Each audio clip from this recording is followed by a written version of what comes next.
Hello, I'm Dr. Sharita Golden, Vice President and Chief Diversity Officer for Johns Hopkins Medicine. We created this educational series for you on the COVID-19 vaccine because we want you, our employees, to be able to make the most informed decisions for yourselves.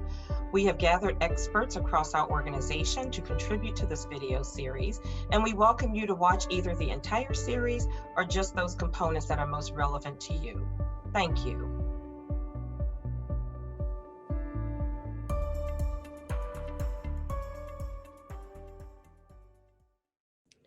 The second vaccine is the Moderna vaccine. Again, this is an mRNA vaccine. Its name is 1273.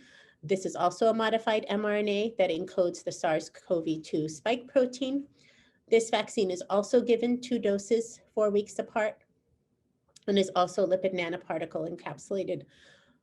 Unlike the Pfizer vaccine that needs to be stored at super cold temperatures, the Moderna vaccine is stable for 6 months at -20 degrees Celsius, which is a regular freezer that anybody has in their house, and for 30 days at 2 to 4 degrees Celsius, which is in a refrigerator. So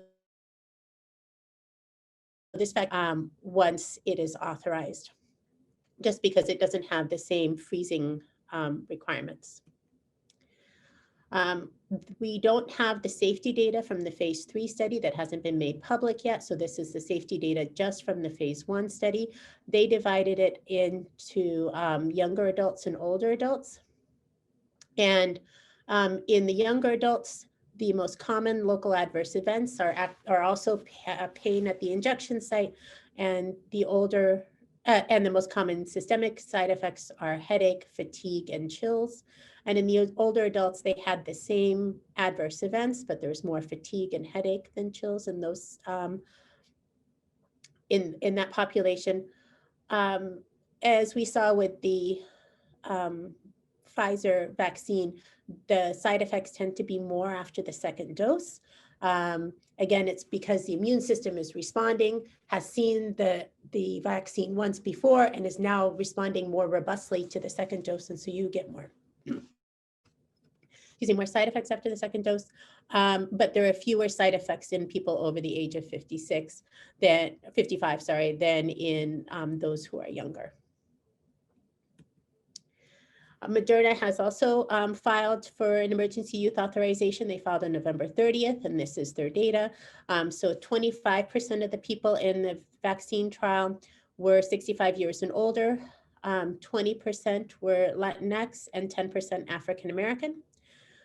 They reported 185 cases of COVID-19 in their study, 174 cases in the placebo group, and 11 cases in the vaccine group. They looked at efficacy starting 2 weeks after the second dose and found that the vaccine was 94% effective. Again, incredible efficacy of these vaccines. There were 30 severe cases among the cases that they identified. All of them occurred in the placebo recipients. None of them occurred in those who were vaccinated. Again, they have their own data safety monitoring board that is set up by the NIH to monitor the safety of the study, as well as the study of other COVID vaccines. And they found no serious safety concerns for this vaccine. There was an emergency, I mentioned the emergency use authorization submission, and then the FDA will, expert advisory panel will review this vaccine on December 17th.